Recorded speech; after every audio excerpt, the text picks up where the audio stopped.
호세아서입니다. 우리는 지난주에 역사적인 배경들을 우리는 살펴보았습니다. 그리고 지난주에 우리는 서론 부분을 살펴보았는데 여러분들이 갖고 있는 책 1페이지에 보시면 호세아가 활동하는 그 시기가 정치 지도자들은 하나님을 의뢰하기보다는 돈을 가지고 경제적으로 부강하니까 자기의 인간적인 방법, 인간적인 수단, 그리고 갖고 있는 돈으로 모든 것을 해결하려고 했던 것을 볼 수가 있는 것이고요. 일반 백성들은 하나님을 섬기기보다는 바알을 숭배하며 바로 세상적인 여러 가지 탐욕에 물들어 있었던 것을 볼 수가 있습니다. 그런데 종교 지도자들조차도 이러한 죄에 동참하였다, 이렇게 말을 합니다. 1페이지 맨 밑에 보면은 호세아는 이와 같은 총체적인 부패 상황 속에서 북이스라엘을 하나님께서 경고하는 메시지가 바로 이 호세아서다라는 사실이지요. 뒤로 넘겨서 2페이지입니다. 맨 위에 보시면은 호세아는 이 이스라엘의 끊임없는 패역에도 불구하고 중요한 그겁니다.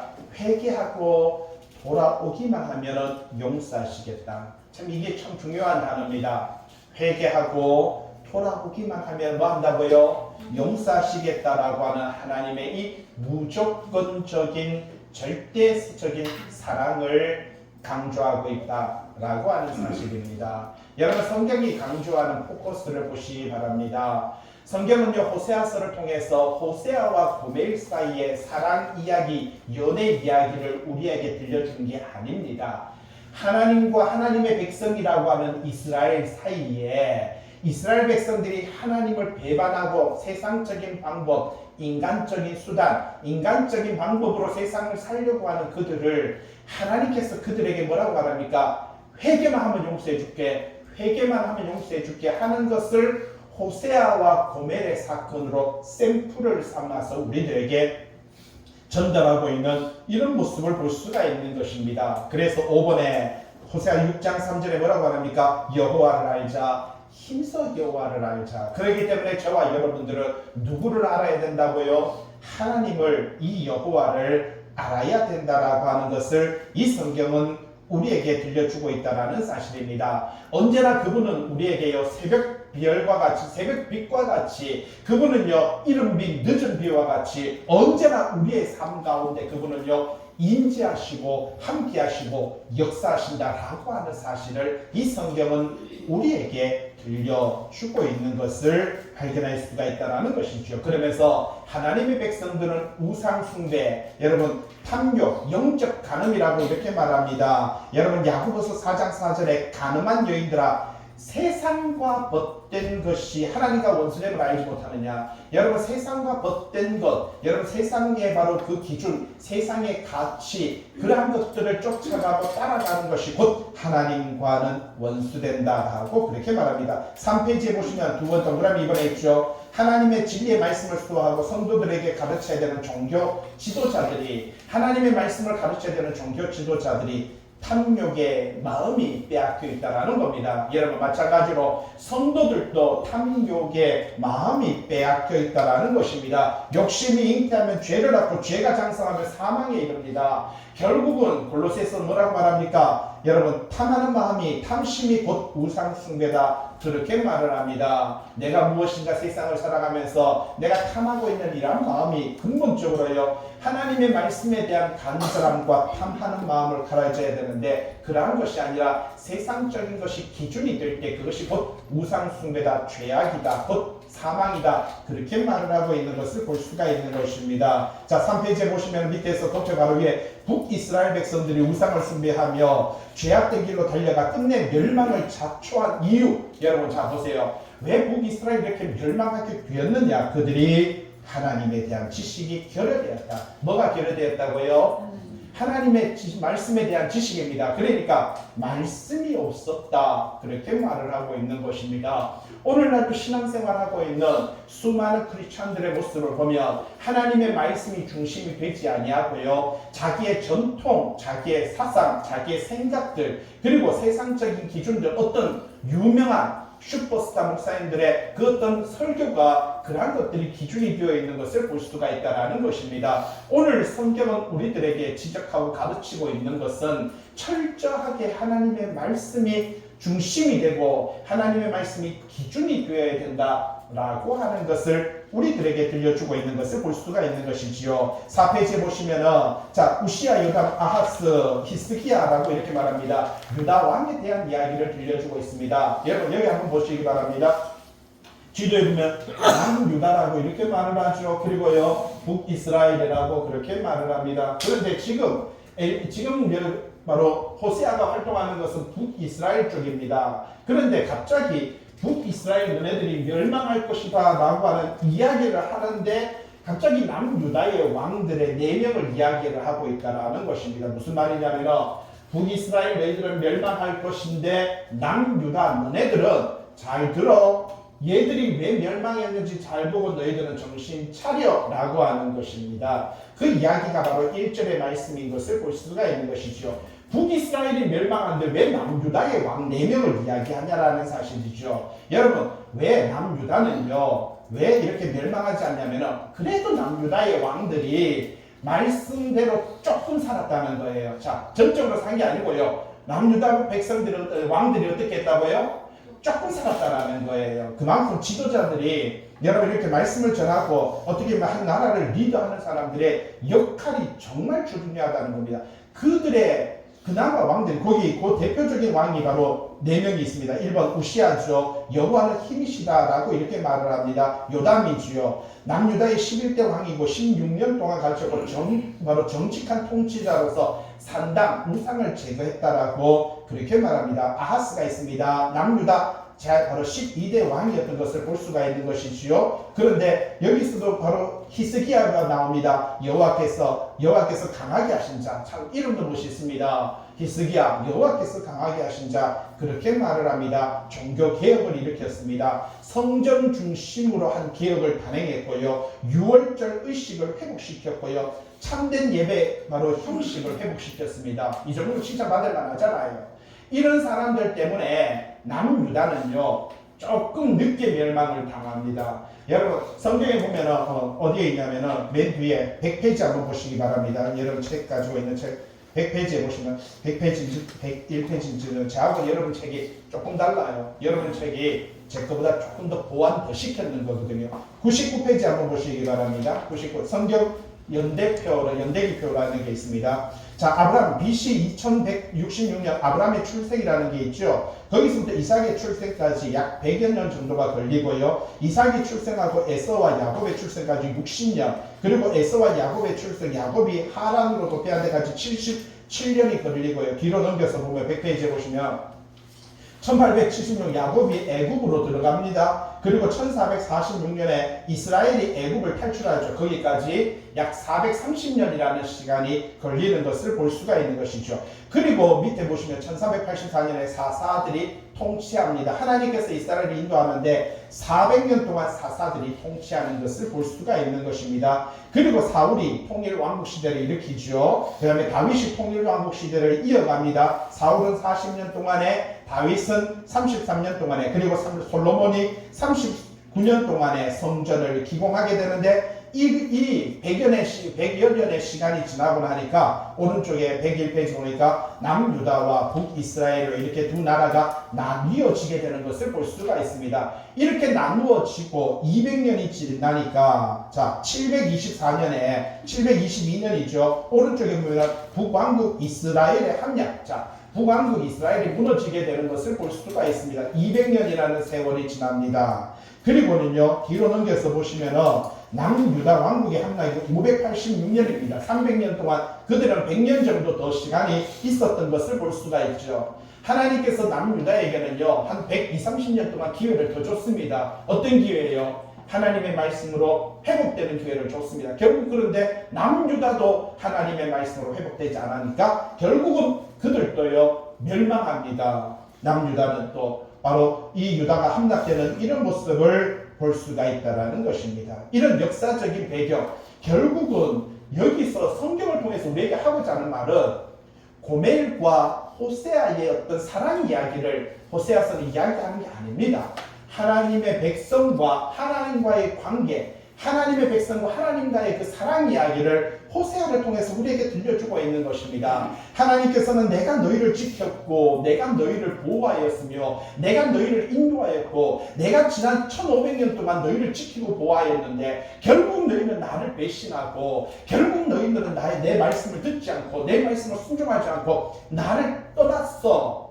그러므로 통해서 너희들은 지금 어떤 일이 벌어집니까? 아수르를 통해서 그들은요 멸망하게 되는 것이고요, 애굽을 통해서 그들은 형벌을 받게 되는 것입니다. 점점 이렇게 메데파사 제국이나 페르시아 제국이 그들을 쳐들어오고요, 애굽이 그들을 위협하고 있고 이 로마나 이런 세상들이 자기들을 위협하고 있는 이런 모습을 볼 때 너희들은 항상 하나님을 바라보아야 되는데 결국은요 돈 많다 보니까 경제적으로 부각하다 보니까 아수르하고 친화 정책, 애굽하고 친화 정책, 돈 가지고 모든 일을 해결하겠다. 내가 돈만 있으면 돼. 돈이면 돼. 돈 하면서 이렇게 삶을 살아가는 그들의 삶이 이스라엘의 삶이었습니다. 곧 하나님의 말씀이 없고 돈 중심의 삶으로 돈으로 모든 것을 해결하려고 할 때 하나님께서는 그들을 멸망시키게 되는 것이고요, 그들은 무너지게 된다라고 하는 것을 우리들에게 이야기를 하고 있는 것을 발견할 수가 있다는 사실이죠. 옆에 5페이지에 보시면은요, 이러한 시대적인 환경 속에서 5페이지 맨 위에 보세요. 북이스라엘은요 정치, 경제, 사회적으로 최전성기의 궤도에 오르고 있었다라는 것입니다.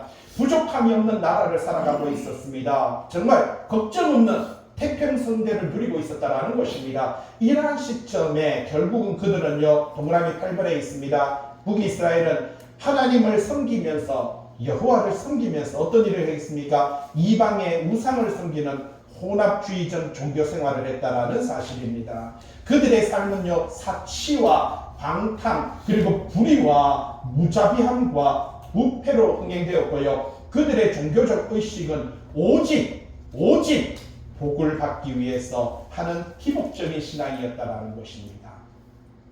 오늘도 우리는 신앙생활 하려면은요, 여러분 하나님을 믿기보다는 기복적인 신앙입니다. 왜 큰 교회를 가야 됩니까? 라고 말을 하면은 큰 교회 가야 장사가 잘 된다라고 이렇게 말을 하고 있는 것을 볼 수가 있는 것이지요. 바로 이 현세적인 복, 이 기복적인 신앙을 가지고요 온전히 하나님을 신을 조정하려고 합니다. 여러분 기도를 하는 거 보면은요, 하나님 이걸 해주세요, 하나님 저걸 주세요, 하나님 이렇게 해주세요, 하나님 저렇게 해주세요. 기도가 하나님 제가 어떻게 살아야 됩니까? 하나님의 뜻대로 사는 것이 무엇입니까? 그것을 묻고 그것을 질문하는 기도가 아니라 온전히 하나님 건강하게 해주세요, 하나님 잘되게 해주세요, 하나님 사업도 되게 해주세요, 하나님 자식들, 온전히 신을 조종하는, 여러분 신을 내 마음대로 이끌어가려고 하는 기도가 조이스틱이 되어서 말입니다. 내 마음대로 신을 이용하는 그러한 신앙이 되었다라는 사실입니다. 여러분 이거는요 무속신앙입니다. 곧 무당의 행태인 것이고요 타락한 신앙이다라는 것입니다. 이것이 유대인들, 이것이 이스라엘의 모습인데 이것이 21세기의 오늘날의 우리들의 모습과 너무나도 흡사하다라는 사실입니다. 이러한 시대에 하나님께서 호세아를 부르시는 것을 볼 수가 있다는 사실입니다. 그리고 호세아에게 이 여호와의 말씀이 임하시는 이러한 모습을 볼 수가 있다는 것입니다. 동그라미 11번이죠. 두 번째 줄에 한번 보시기 바랍니다. 호세아는 외형적으로는 가장 화려한 전성기를 구가하고 있으면서도 내면적으로는 여호와를 떠나 타락하여 심판과 멸망으로 치닫고 있었던 북이스라엘 모습, 여러분 외형적으로는요 너무나도 화려합니다. 대형 교회, 큰 교회, 아니 한국이라는 나라는 너무나도 부족함이 없습니다. 그런데 내면적으로 보니까 타락하고 하나님을 떠났고요, 이 심판받을 수밖에 없는, 멸망받을 수밖에 없는 그들의 영적 상태를 지적하고 있다는 사실입니다. 이 이스라엘의 그 상태를 지금 우리들에게 고발하고 있다는 것이지요. 이 이스라엘의 우상숭배, 영적, 종교적 이 죄악들을 우리에게 열거하면서 오늘 여기에서 회개만이 살 길이고 하나님께서 회개하면은 살려주신다라고 하는 이 놀라운 은혜의 말씀을 우리들에게 말해주고 있다는 것입니다. 여러분 넘겨서 6페이지 보시고요. 2절입니다. 여호와께서 호세아에게 말씀하시되라고 이렇게 말을 합니다. 자, 여기에서 이 모든 말씀의 주체자, 여러분 호세아에게 말씀을 던지는 사람이 누구라고요? 하나님이다, 여호와다라고 그렇게 말합니다. 여러분 성경에 보면 하나님이라는 단어, 여호와라는 단어 나오죠. 하나님은요 언약, 약속하실 때 하나님으로 나타납니다. 근데 여호와는요 그 언약을 행하실 때 여호와라는 이름을 나타냅니다. 내가 너희와 언약을 맺고 내가 너희와 약속을 맺고 내가 너희를 창대케 하며 내가 너희에게 복을 주고 할 때는 하나님이라는 이름이 나타납니다. 야훼라는 이름이 나타나고요. 여호와는 내가 그 언약을 이루시고 행동하시고 실천하실 때 여호와 엘로힘이라고 하는 하나님의 이름이 나타나는 것을 볼 수가 있다는 것이죠. 여호와께서 호세아에게 뭐라고 말합니까? 이르시되 너는 가서 음란한 여자를 맞이하여 음란한 자식들을 낳아라. 이 나라가 여호와를 떠나 크게 음란하였다. 기가 막히지 않습니까 여러분? 하나님께서 어제 저녁에 저에게 계시를 주셨는데 저보고요 이렇게 말합니다. 너는 저기 창녀촌에 가서 창녀를 데려와서 결혼해라 합니다. 하나님 저요, 저 목사인데요. 그러니까 너 창녀촌에 가서 창녀하고 결혼해라니까. 저 하나님 우리 아버지도 목사인데요. 우리 집안 대대로 다 제사장 집안이고요. 다 목사 집안인데요. 왜 이러십니까? 그러니까 너는 창녀촌에 가서 창녀를 데려와서 결혼하라니까. 여러분 만약에 인간적으로 여러분들에게 이런 계시가 떨어졌다고 한번 생각을 해보시기 바랍니다. 여러분 순종할 수 있습니까? 순종할 수 없습니까? 호세아는 아무 소리 안 하고 그대로 순종합니다. 순종이 뭐보다 낫다고요? 하나님의 말씀 순종하는 것이 여러분 소와 양의 제사 드리는 것보다 뭐하다고요? 낫다. 하나님께서는 호세아에게 뭐라고 말을 하고 있습니까? 너는 가서 음란한 여자를 맞이하여 음란한 자식들을 낳아라. 여러분 여기서 보면은 모압 족속입니다. 여기서 모압과 암몬이라고 하는 것이 있죠. 모압이 누굽니까? 롯이 큰 딸을 통해서 낳았던 아들의 이름이 바로 모압입니다. 그 후손입니다. 어떻게 보면 부아버지와 딸 간의 근친상간으로 낳은 그 족속이 바로 모압 족속입니다. 그들 가운데서 여러분 보세요. 그들이 어떻게 근데 이스라엘 백성이었던 하나님의 백성, 거기다가 제사장, 목회자로서 말씀을 전하는 사람에게 뭐라고 말합니까? 너는 창녀촌에 가가지고 창녀를 구하여서 어떻게 하라는 것입니까? 네 아내로 삼고 자식을 낳아라 라고 그렇게 말을 하고 있는 것을 볼 수가 있다는 사실입니다. 여러분 하나님께서는 동그라미 3번에 있습니다. 동그라미 3번에 세 번째 줄에 하나님께서는요 그 누구보다 성결해야 할 선지자로 하여금 왜 하필이면 창녀와 결혼하도록 하셨는가? 왜 하필이면 하나님 믿음 좋은 남자하고 결혼하면 좋겠는데 왜 하필이면 하나님은 저한테는 이렇게 믿음 없는 이런 남자하고 결혼하게 하셨습니까? 왜 하필이면 하나님 믿음 좋은 장로님 딸이나 목사님 딸하고 결혼하면 좋겠는데 왜 하나님은 저한테는 왜 이렇게 그 집안에 아무도 믿지 않는 이런 여인과 저는 결혼하게 하셨습니까? 오늘 성경은요 여러분 누구보다 성결해야 될 선지자, 목회자로 하여금 왜 하필이면 창녀와 결혼하도록 하셨는가? 이렇게 우리는 질문을 하고 있는 것을 볼 수가 있다는 것이지요. 여러분 그 밑에 있습니다. 오른쪽 보세요. 호세아가 음란한 여인을 취하는 것이 용납될 수 없는 일이라면 다시 한번 읽을게요. 호세아가 음란한 여인을 취하는 것이 용납될 수 없는 일이라면 하나님께서 우상을 숭배하고 방탕한 생활을 일삼는 북이스라엘을 사랑하는 일 동안 용납하기 어려운 일이라는 것입니다. 무슨 말입니까? 호세아가 이 음란한 여인을 취하는 것이 용납되지 않는 일이라면 하나님은 저와 여러분들을 구원하시는 것이 용납되지 않는 일이라는 사실입니다. 여기서 뭘 이야기하는 것이 포커스를 보라는 사실입니다. 여러분 호세아하고 음란한 창녀하고 아이고 우리 담임 목사님하고 창녀하고 그게 아닙니다. 그 이야기를 하고 있는 것이 아니라 하나님이 이 창녀와 같은 세상을 좋아하고 돈을 좋아하고 세상적인 방법, 인간적인 방법으로 삶을 살아가는 이 창녀 같은 우리들을 그분이 어떻게 하셨다는 겁니까? 용납하셨다는 것을 만약에 호세아가 하나님 무슨 말씀하십니까? 하나님의 말씀이 있는데도 불구하고 제 가족적인 내력과 제가 지금까지 살아왔던 경험과 주변의 눈빛을 볼 때 사람들의 시선을 볼 때 하나님 저 교회 담임 목사입니다. 저 제사장이고요. 저한테 왜 이러십니까? 왜 저한테 이렇게 그런데 호세아는 단 한 번도 그런 말 하지 않았습니다. 하나님의 말씀에 뭐 했습니까? 순종했습니다. 여러분 이런 시간이 있어야 됩니다.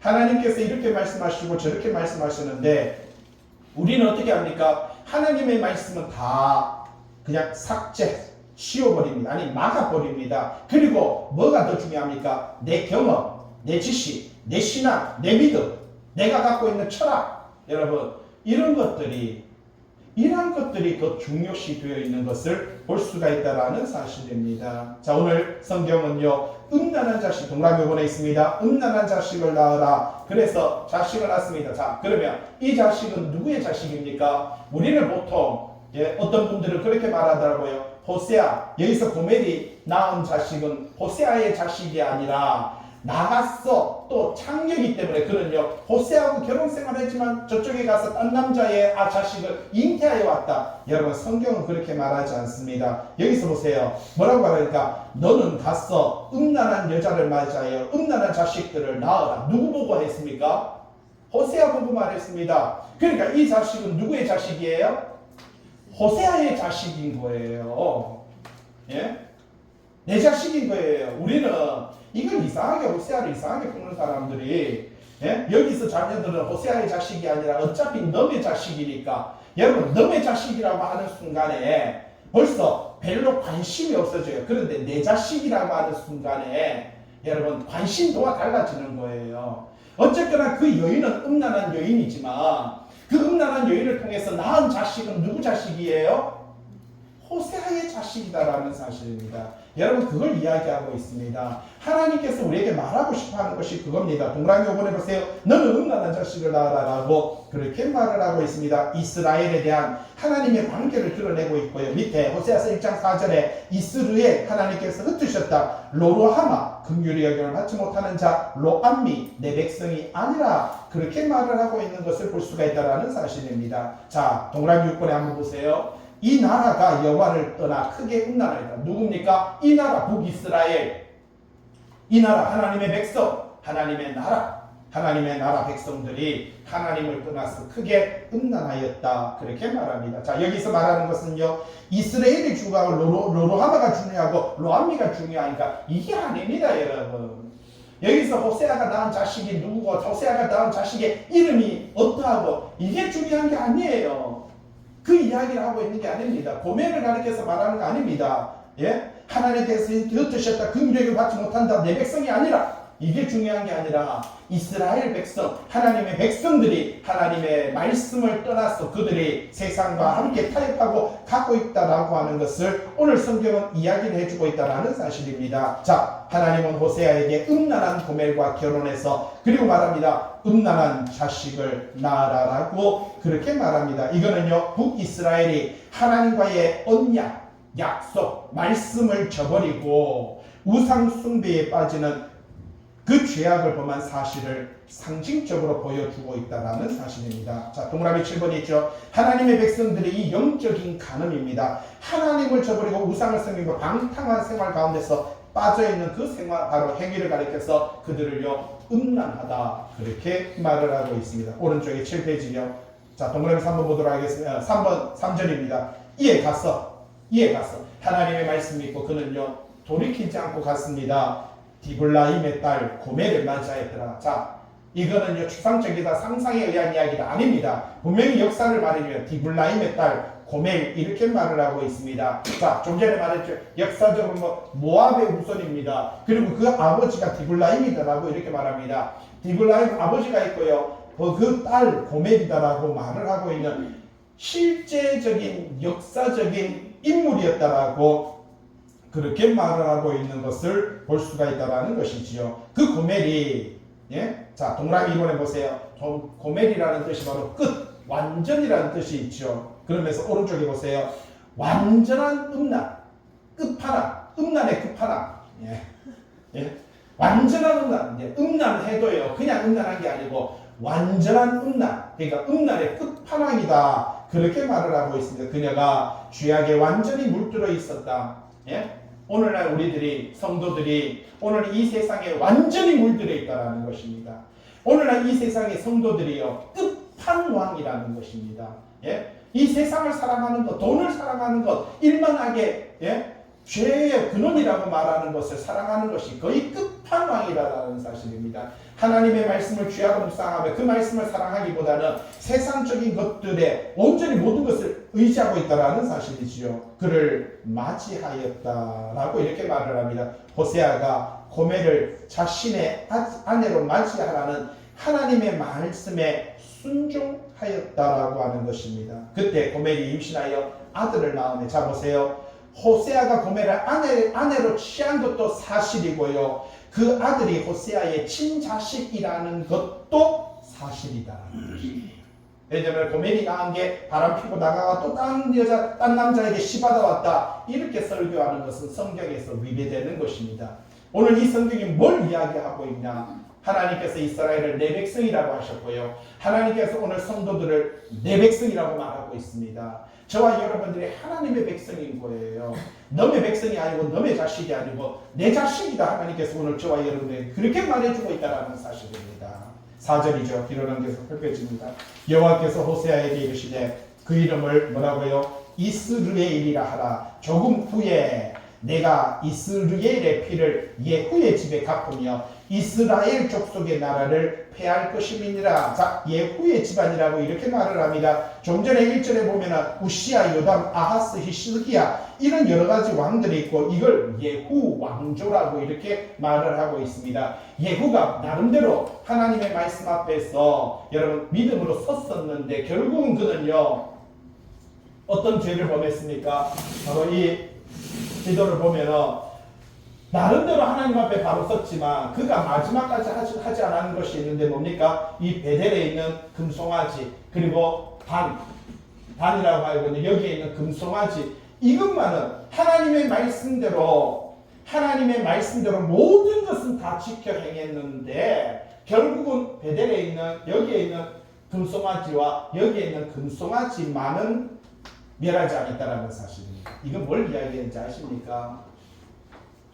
오늘날도 나름대로 말씀대로 살아가는데 결국은 마지막까지 보류하면서 이것만은 안 돼요. 이것만은 타협할 수 없어요. 라고 하는 것들이 우리 인생 속에 존재한다는 사실입니다. 예? 왜 그런 일이 벌었습니까? 북이스라엘은요.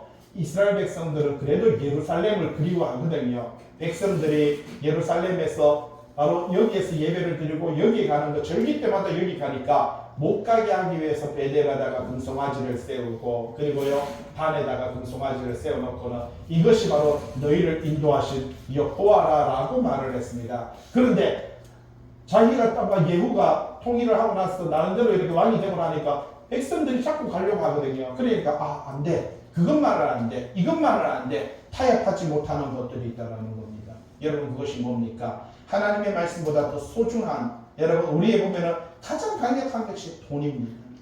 이것만은 안 돼. 이게 있어야 나는 내 노년에 살고 이게 있어야 되지라고 이렇게 말하는 이것만은 안 돼. 이것만은 타협할 수 없어라고 하는 것들이 있었다라는 사실이죠. 그래서 오늘 성경은요. 내가 이스라엘의 피를 예후의 집에 갚으며 이스라엘 족속의 나라를 폐할 것이다 라고 이렇게 말을 합니다. 자, 동그라미 1번 이스르엘 하나님께서 뭐라고요? 흩으신다 라고 하는 것입니다. 북왕국 이스라엘을 하나님께서는요 싫어하셨다는 하나님의 백성인데 얼마나 진절머리가 났으면 이 우상숭배 방탕한 생활 이 죄악에 잠겨있는 그들의 모습을 보면서 내가 그들을 사방으로 들 것이다 그렇게 말합니다. 그래서 여러분 북이스라엘은요 결국 어떤 일이 벌어집니까? 유럽 쪽으로 그리고요 메데바사 제국 페르시아 제국으로 포로로 애굽으로 탈출하고 도망가는 이런 일이 그래서 곳곳으로 흩어지게 되는 하나님의 심판으로 저주의 백성이 되는 이러한 모습을 발견할 수가 있다는 사실입니다. 여기서 보면 이스라엘이라고 그렇게 말을 하죠. 내가 이스라엘의 피를 예후의 집회가 이스라엘 족속의 나라를 폐할 것이다. 그렇게 말을 하고 있습니다. 뒤로 넘겨서 10페이지 보시면 5절입니다. 그날에 내가 이스라엘 골짜기에서, 자, 이스라엘 골짜기에서 이스라엘의 활을 꺾으리라 라고 이렇게 말합니다. 자, 밑에 보세요. 이스라엘 골짜기, 다르게 보면 헬라어로 무깃도라고 말하고요. 히브리어로 아마겟돈이라고 이렇게 말을 합니다. 여러분 마지막 때 되면 뭐 아마겟돈 전쟁, 아마겟돈 전쟁 이런 거 있잖아요. 무슨 갯돈 타러 가는 전쟁이 아니고요. 내가 그동안에 갯돈 타야겠다 그게 아니고 뭐 많이 들었죠. 영화에도 아마겟돈이라고 이렇게 말을 하는데 무깃도 아마겟돈이라는 거는 지도를 한번 보시기를 바랍니다. 여기 보면은요. 자, 여기 무깃도라는 게 있고요. 여기 이스라엘 평원이라고 있습니다. 여러분, 여기가 바로 아마겟돈입니다. 여기가. 요 장소가 중요해요. 장소가 바로 이 아마겟돈. 왜냐면은 여기가 아주 평야가, 여기 악고 평원, 평원이라고 말하죠. 여러분, 이스라엘 평원이라고 이렇게 말합니다. 자, 평야라는 거예요. 평야라는 뜻입니다. 무슨 말이냐면 여기가 곡창지대예요. 예? 우리 한국에도 보면은 저기 호서 지방이 뭐예요? 곡창지대 있잖아. 임진왜란 때나 전쟁 나면은 그죠? 다 저쪽이 평야 지방이에요. 그러니까 곡창지대거든요. 곡창지대는 전쟁이 많아요. 왜요? 전쟁을 하려면 일단은 곡창지대 가서 일단 먹을 먼저 털어야 되거든요. 자, 밑에 10페이지 보면 그 지도 제가 해놨습니다. 그게 이스라엘 골짜기인데 엄청나게 이게 보면 넓어요. 저도 가보니까 어느 정도라고 볼 수 있냐면은, 이게 현상을 보니까 뭐냐면, 거의 이 평야가 대구 시내만 해요. 대구 시내만한 평야. 그러니까 곡창 엄청나게 비옥한 거예요, 여기가. 대구 시내만한 이렇게 평야가 펼쳐져 있는데, 그만큼 여기가 중요한 거예요. 싸움 날 때마다 왜 중요하냐면, 잘 보세요. 애굽이 쳐들어오잖아요. 애굽이 쳐들어오면 반드시 어디냐면 이 무깃도, 이스라엘 평야, 그리고 아마겟돈 여기를 지나가야 돼. 왜? 일단은 식량 확보를 해야 될 거 아니에요. 메데바사 제국이 쳐들어오면 반드시 여기 오면 무깃도, 아마겟돈, 이스라엘 평야를 지나가야 돼요. 바벨론이 지나오면은요, 반드시 무깃도, 바로 여기 이스라엘 평야, 아마겟돈을 지나야 되고요. 로마가 배를 타고 와가지고 여기 침범하면 무깃도, 아마겟돈, 이스라엘 평야를 지나야 되는 거예요. 무슨 말을 하냐면 밑에 도표 있죠. 10페이지에 제가 해놨습니다. 그 도표 지도 바로 밑에 있죠. 이스라엘 평야 무깃도 아마겟돈의 역사적인 배경입니다. 자, 사사기 6장 사무엘상 20편에 있죠. 사사시대의 기드온이 미디안을 물리친 장소가 바로 이 무깃도, 바로 아마겟돈, 이스라엘 평야였고요. 사울과 다윗의 군대가 블레셋 군사와 물리친 장소가 바로 이 무깃도, 아마겟돈, 이스라엘 평야이고요. 그리고 솔로몬이 여호와의 성전과 자기 왕과 하솔 무깃도와 바로 이 게셀을 건축했다. 제가 갔는 게 이게 하솔까지 가봤거든요. 이 하솔이라고 하는 유적지에 가봤는데 바로 거기서 보면 바로 평야가 보여요. 그리고 이집트 바로 여러 가지 보세요. 여기서 보면 얼마나 많은 전쟁들이 있었다. 무슨 말입니까?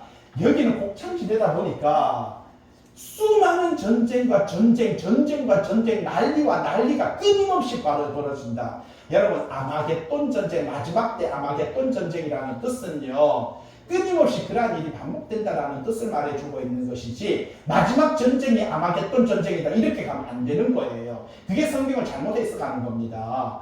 그러면 이때까지 아마겟돈에서 수많은, 보세요. 여기 전쟁이 2, 4, 6, 8, 10, 12, 16번 동안 있었던 이 전쟁은 뭡니까 그러면? 여기 아마겟돈 전쟁 수없이 있었는데 이 전쟁은 뭐예요? 마지막 때 전쟁만 아마겟돈 전쟁이고 이 전쟁은 아마겟돈 전쟁이 아닙니까? 끊임없는 세상 속에서 이런 일이 반복된다라고 하는 것을 성경이 말해주는 것이 바로 이 아마겟돈 전쟁입니다.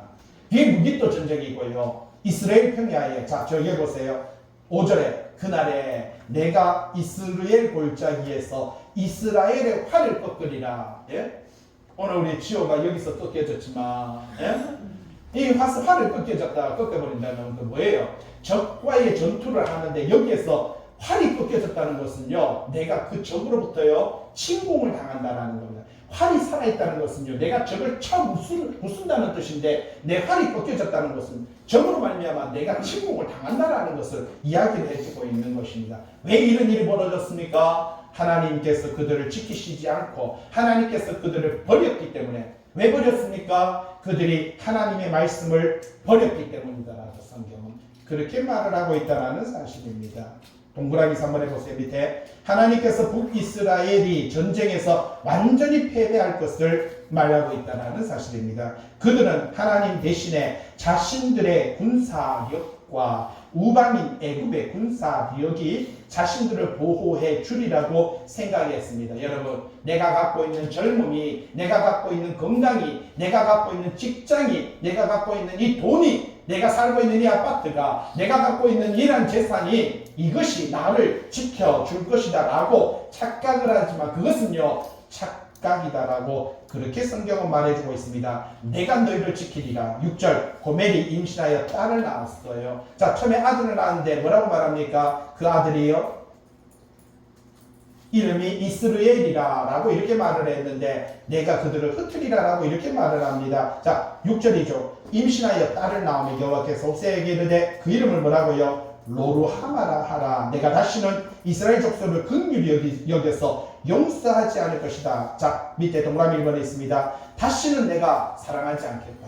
내가 다시는 긍휼히 여기지 않겠다. 참 기가 막힙니다. 하나님께서 이스라엘 백성들을 뭐라고요? 내가 다시는, 여러분 화날 때 있죠. 여러분 열받을 때 있지 않습니까? 정말 그럴 때마다 여러분 이빨을 깨물면서 뭐라고 해요? 내가 다시는 내가 두고 보자. 내가 다시는 용서 안 하봐라. 예? 그래놓고 좀 이따 보면은요 손잡고 가고, 예? 부부 사이에 싸우면 칼로 몰백이라고요? 물백이라고. 맨날 다시는 이빨을 바삭바삭하면서 다시는 해놓고는요 좀 이따 뭐 같이, 예? 살고 있는 이거 보세요. 하나님도요 내가 다시는 사랑하지 않고 내가 다시는 긍휼히 여기지 않겠다. 하나님도 이게 유치합니다. 예. 그런데 10절에 가고 뭐라는지 아십니까? 뒤로 한번 12페이지 한번 보세요. 예?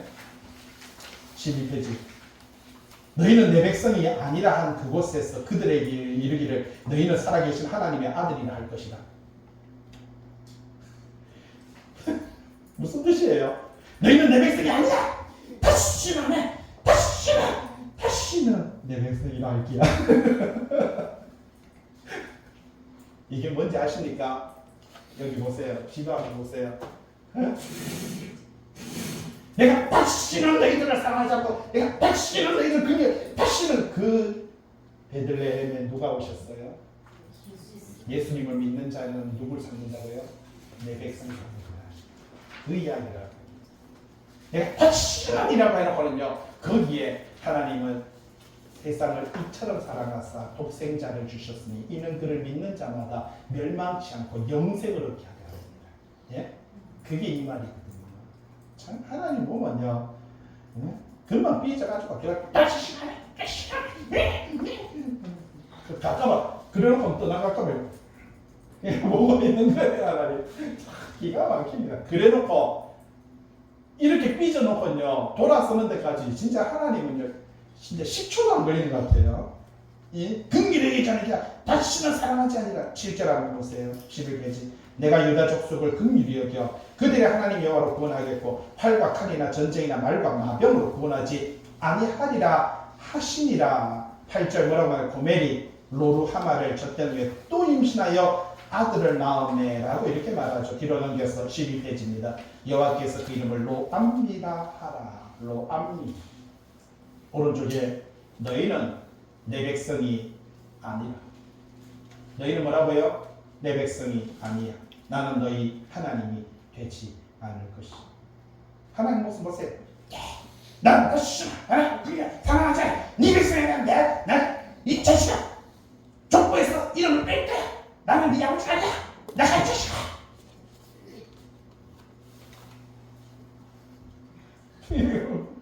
나간다.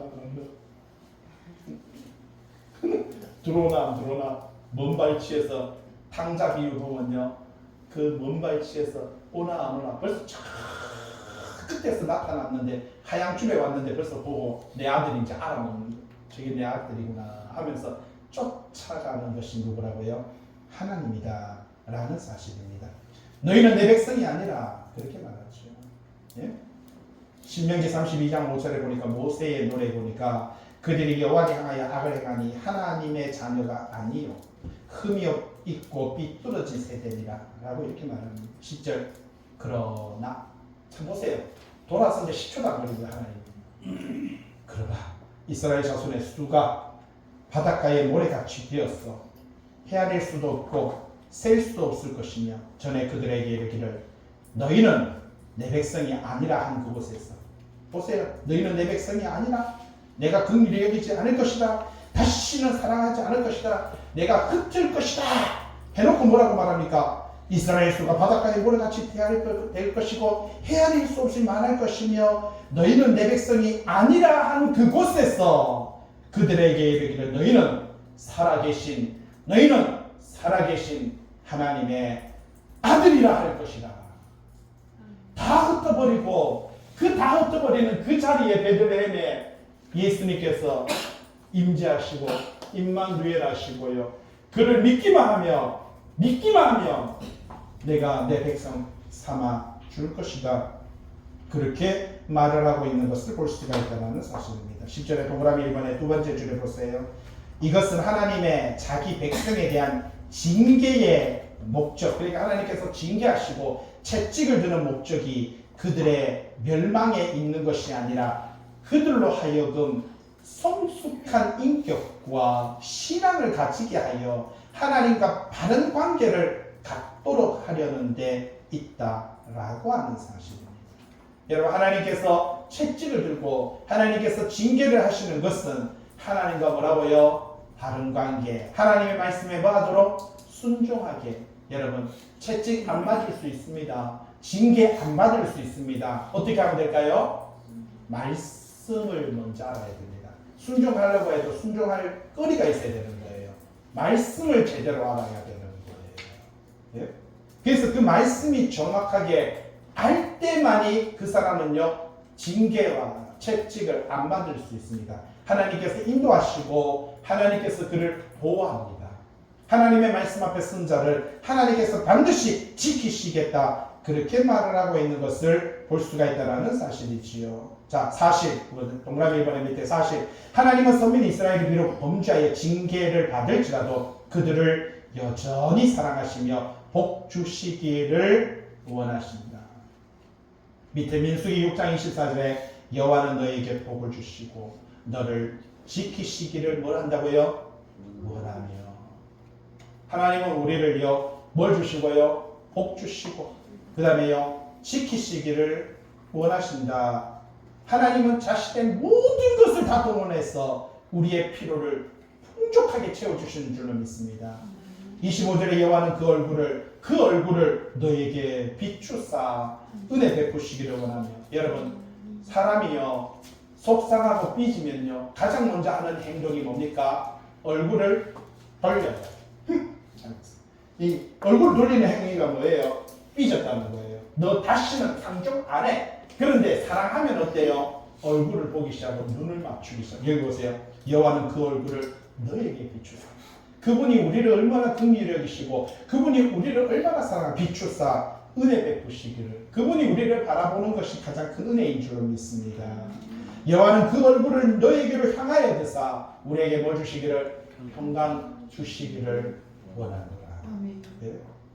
하나님께서는 이렇게 우리에게 놀라운 은혜와 놀라운 평강으로 우리를 채워 주시겠다. 그렇게 말을 하고 있는 것을 볼 수가 있다는 사실입니다. 자, 그렇게 될 때 11절에 이에 유다 자손과 이스라엘 자손이 함께 모여 한 우두머리를 세우고 그 땅에서부터 올라오리니. 참 이게 기가 막히지요. 조금 전에 다시 한번 여러분 뒤쪽에 99페이지 한번 보시기 바랍니다. 100페이지입니다. 자, 책에 보시면은, 자, 101페이지 나오죠. 722년도에 북왕국 이스라엘이 함락이 되죠. 여기 아수르의 포로로 잡혀갔습니다. 그런데 뒤로 넘겨보세요. 102페이지에 보면 586년도에 남왕국 유다가 함락이 됩니다. 자, 북이스라엘은 먼저 함락되고 그로부터 한 20-30년 지나서 남유다도 함락이 됩니다. 자, 그리고 나서는요, 밑에 537년 1차 귀환이 있죠. 1차 돌아가라. 누가요? 스룹바벨. 옆에 보세요. 537년 오른쪽으로 갈로에서 스룹바벨, 예수와 느헤미야, 스가랴. 예? 이 사람들로 말미암아 이스라엘 백성들은요 성전 재건의 역사가 일어나는 것을 볼 수가 있습니다. 스룹바벨이 레위 족속이거든요. 레위인입니다. 그 이 레위인들로 말미암아 하나님의 말씀이 회복되고 하나님의 말씀 앞에 서서 그들이 1차 귀환 다시 돌아오게 되는, 오른쪽에 103페이지에 보시면 458년도에 2차 귀환이 일어나죠. 444년도에 3차 귀환이 일어나면서 북이스라엘과 남유다가요 한 나라로서 돌아오게 될 것이다. 그게 역사적으로 일어나는 거예요. 이게 오늘 말씀 12절에 있잖아요. 유다 자손과 이스라엘 자손이 함께 모여 한 우두머리를 세우고 스룹바벨이거든요. 그 땅에서 올라오리니 이스라엘의 날이 클 것입니다 라고 그렇게 말을 하고 있는 것을 볼 수가 있습니다. 이제 하나님께서 그를 심으시고 하나님께서 뿌리시며 하나님께서 회복하시고 하나님께서 구원하시겠다, 그렇게 말을 하고 있는 것입니다. 하나님의 말씀 앞에 온전히 설 때, 이 제사장들이 말씀 앞에 서고 백성들이 말씀 앞에 온전히 설 때 하나님께서 그들을 다시 한번 내 백성이라고 말하고 다시 한번 하나님께서 그들을 세우시겠다 말씀하십니다. 하나님의 그 은혜 안에 가는 저와 여러분 되시길 주님의 이름으로 부탁을 드립니다. 기도합니다.